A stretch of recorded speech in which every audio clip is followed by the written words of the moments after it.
All right.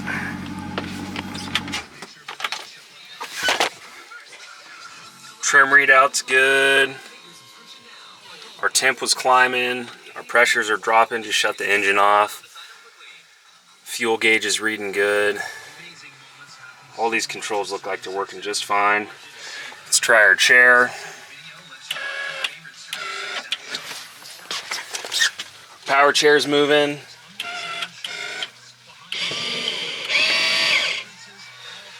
Let's try the arch.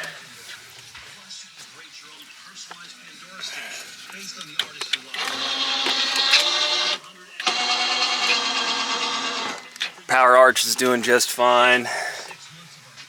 Stereo. Yep. Yep. Take advantage of this amazing offer. Yep.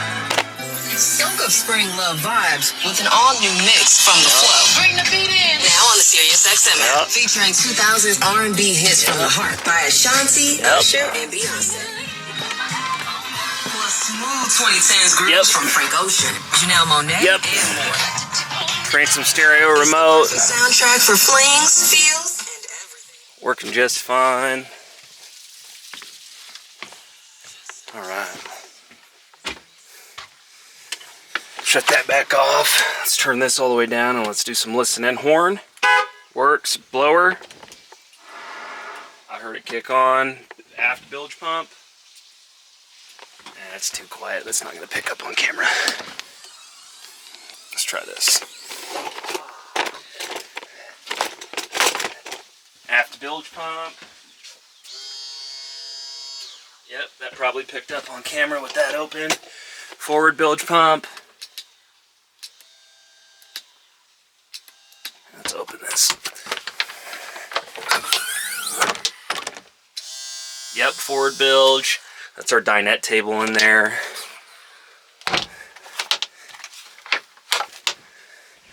Docking lights. Let's check those.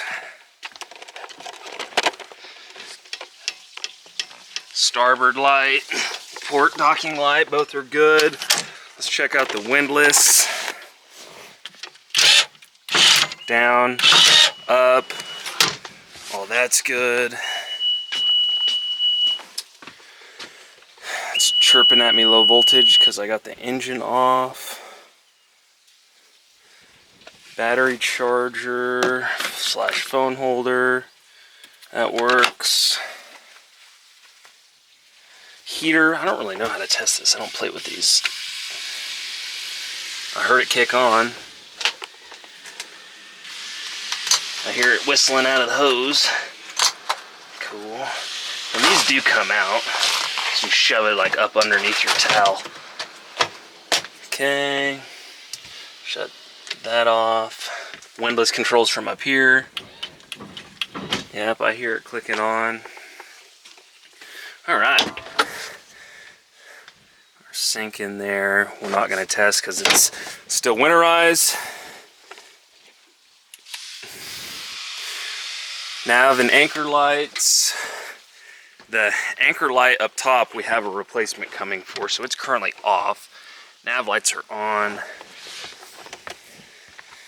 Yeah, that just about sums up all of the switching.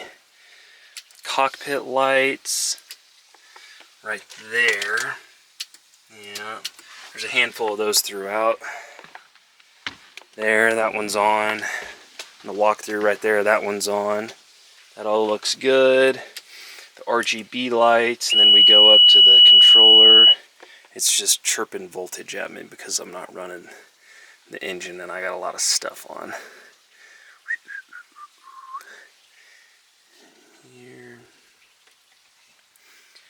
That'll do the color changing lights in the tower and the speakers, and there's underneath the combing pads or some other pieces, and the underwater lights.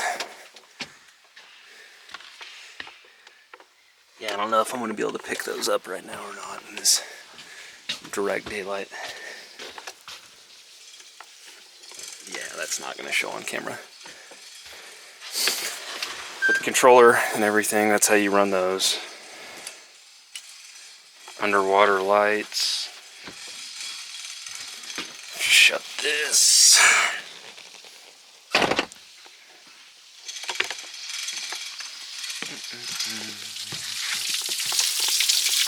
There they are. Look good. Trim tabs and surf gate.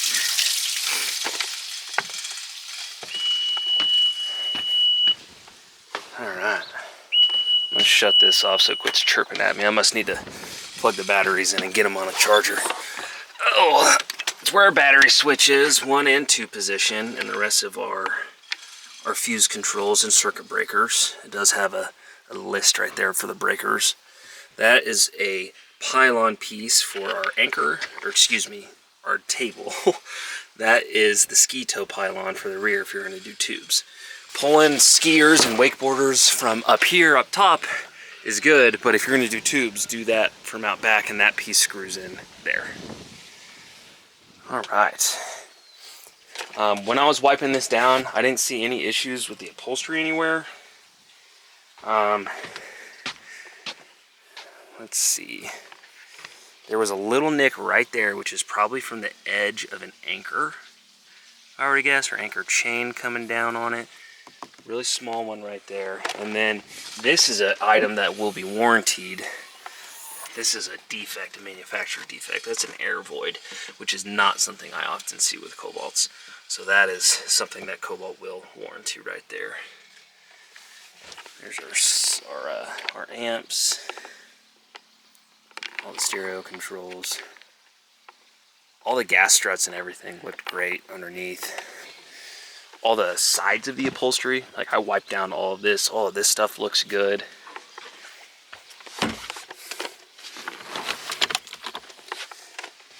Underneath here, all of this looks good. All the combing pads look good. Armrest controls. There was one broken snap somewhere, but that's an easy fix, and I got a snap gun inside right there. That's an easy fix. The windshield all looks great. All the metal around the exterior of the windshield looks good. I didn't see any metal flakes or paint flakes. I didn't see any dents or anything. All the dash upholstery, all of this looked good. All the piano finish on all the exterior for the switching and the screens looked good. Didn't see any issues there. Same with the steering wheel. Everything looked kosher there. There was a little mark on the floor I noticed, right? I think that'll probably show up on camera. It's kind of hard to tell with where it is. But right, I don't know if you can see those coming off my fingertips. I don't know if that was a little bit of wine, but there was a little stain on this piece. And then there was a similar one right here. It looks like the same culprit, whatever got it. So there's a couple little marks on the floor, but it's not a solid color floor, and they do blend in very well.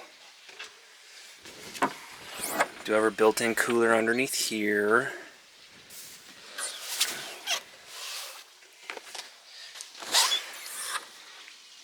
All of this upholstery looked great. I didn't see any upholstery issues. The only issues I really saw were the marks in the floor, those stain marks in the floor, which if you really wanted to, you could replace this entire SEAGRASS set for probably $1,500. And then a couple little spots in the gel on the interior, like what I pointed out already up there. And then, actually I think that was the only one on the interior. The exterior, there's a couple more, and I'll hop out and do those before my camera dies here. Oh, trailer looks in awesome shape.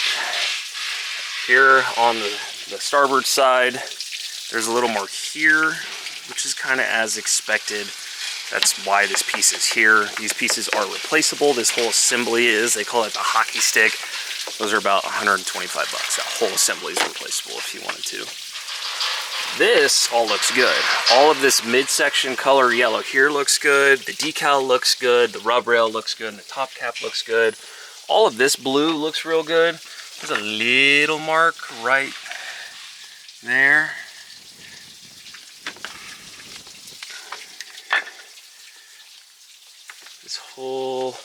This is probably the worst mark on the whole thing. And even this, I can't feel this with my fingernail really. So that's not going to need resprayed. That would buff out. But that is absolutely the worst mark on this entire boat, is that. If I can get it to show up. On camera there. Yeah, get some different angles on it. And that's about, man, that's probably about a 2 foot long segment where it just had some swirls up and down. But again, I cannot feel that with my fingernail. That'll buff out. There's a little mark there, about the width of with my thumb. The keel looks good. The windlass looks good. I don't see any marks on the keel or the bottom side of the boat. None of the lifting strakes or running chines. I mean, none of the running chines have anything that would cause me any heartache. Yeah, very clean bottom side. Port side in the front, all of this looks good. The portal window around all of this all looks good. There's a little chafe here, but that's just chafe. That would buff out. All of this looks good. A little bit of, I don't know if that'll show up on camera or not. There's a little bit of side to side movement that may need buffed on right there. But that's maybe 3 fingers wide by 3 fingers tall. All the yellow, all this looks good. This hockey stick on the port side all looks good. You got a little bit of marks right here. I don't know if that, let's see if that picks up. Yeah, that's picking up. Really minor marks on the hockey stick right there. And then there's a mark on the swim platform mat itself. But that is expected for a surf boat. That's why this mat's here. Protect your board, protect your swim platform. All of this looks good.